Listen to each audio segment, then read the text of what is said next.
నమస్తే మిత్రులారా. ఇక రాష్ట్రంలో కాంగ్రెస్ పార్టీకి గెలిచే స్తోమత లేక కాంగ్రెస్ పార్టీ కొన్ని సోషల్ మీడియాని దింపేసి మరి బాగా ప్రచారాలు చేసుకున్నాడు, పోలింగ్ పెట్టుడు, ఇవన్నీ కార్యక్రమాలు జరుగుతుంది. ఇంతకు ముందే కాంగ్రెస్ సోషల్ మీడియాలో ఒక పోల్ నిర్వహించడం జరిగింది. ఫామ్ హౌస్ పాలన కావాలన్నా ప్రజాపాలన కావాలంటే కాంగ్రెస్ యొక్క పోల్ పెడితే, కాంగ్రెస్ అఫీషియల్ పేజీలో పోల్ పెడితే ఫామ్ హౌస్ పాలనే బాగుంది, ఫామ్ హౌస్ పాలనే రావాలనుకుంటూ చాలా మంది పెట్టిర్రు. అలా పెట్టడంతో రేవంత్ రెడ్డికి ఫ్రస్ట్రేషన్ పెరిగిపోయి మన హైదరాబాద్ ప్యాలెస్లో ఉన్న సామాన్లు మొత్తం బద్దలు కొట్టేసిండు. మళ్ళీ ఇదే తరహాలో పాలకుర్తి ఎమ్మెల్యే అయిన యశస్విని రెడ్డి గారు కూడా ఏయో ఛానల్ని ఈ ఎన్నికల సందర్భంగా ప్రజల మధ్యలో తిప్పుతూ కాంగ్రెస్ కార్యకర్తలను పట్టుకొని కొన్ని సర్వేలు జరుపుతూ ఉన్నారు. ఎట్లా యశస్విని రెడ్డి గారు మున్సిపాలిటీ గెలిస్తే ఎట్లా ఉంటుందంటే, ఇవాళ పేడ్ ఆర్టిస్టులు ఏమంటారు, అధికారంలో ఉన్నోళ్ళే వస్తే బాగుంటుంది, వాళ్ళు పనులు పగలగొడతారు, ఇప్పుడే రమ్మంటే వస్తారు అనుకుంటూ వాళ్ళ మాటలు ఇట్లాంటి ప్రచారాలతోటి చేయించుకుంటున్నారు. ఇప్పటి నుంచి కాదు, మనం ఎప్పుడు ప్రజల సమస్యలు తెలుసుకున్నా కూడా అదే ఛానల్ తోటి కౌంటర్ ఇచ్చే కార్యక్రమాలు కూడా చేశారు. యశస్విని రెడ్డి గారు అదే యో టీవీలో పోల్ పెట్టించారు. తొర్రూరు నియోజకవర్గంలో గెలిచేది ఏ పార్టీ గెలబోతుంది అనుకుంటూ పెట్టారు.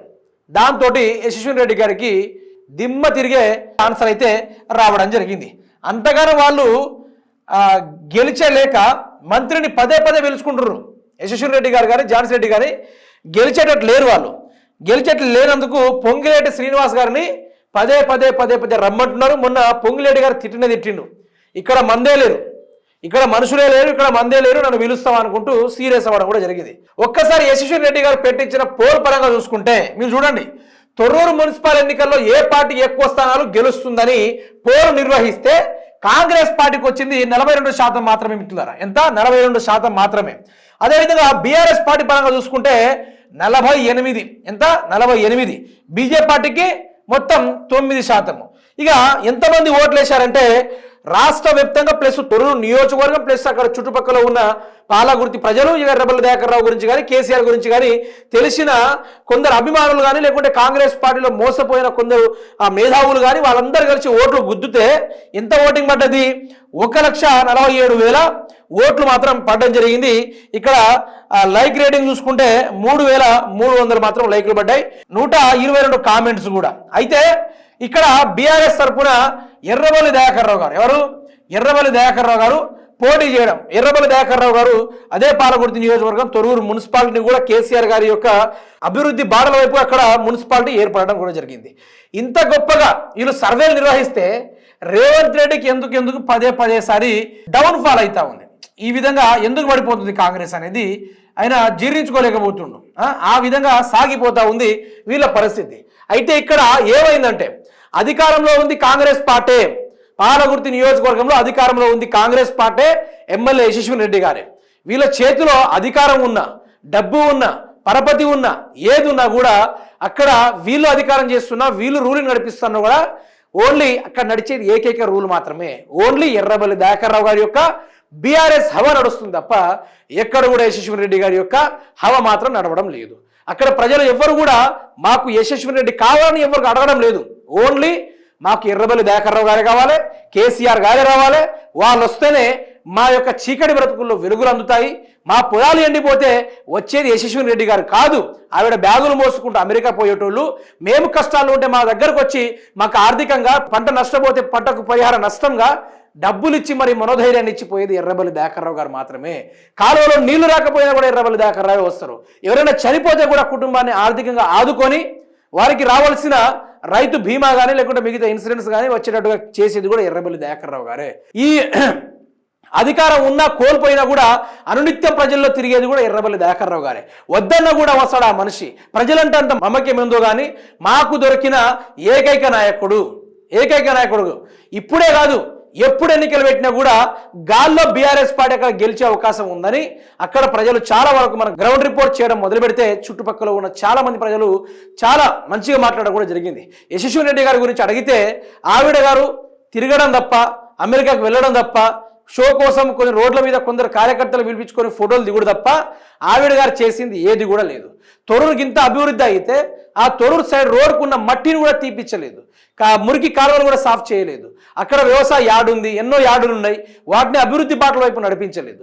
మొత్తం అమెరికా తిరుగుడు, అవసరమైతే పొంగిలేటి దగ్గర నుంచి 700 కోట్లు తీసుకొస్తున్నాం, రేవంత్ రెడ్డి దగ్గర నుంచి 500 కోట్లు తీసుకొచ్చినాం, మరి తీసుకొచ్చి ఏం చేశారు మేడం అని అడిగితే మేము 34 కిలోమీటర్ కాలువలు తవ్వుతున్నాం అనుకుంటూ ఇదే రొటీన్గా సాగుతూ ఉంది.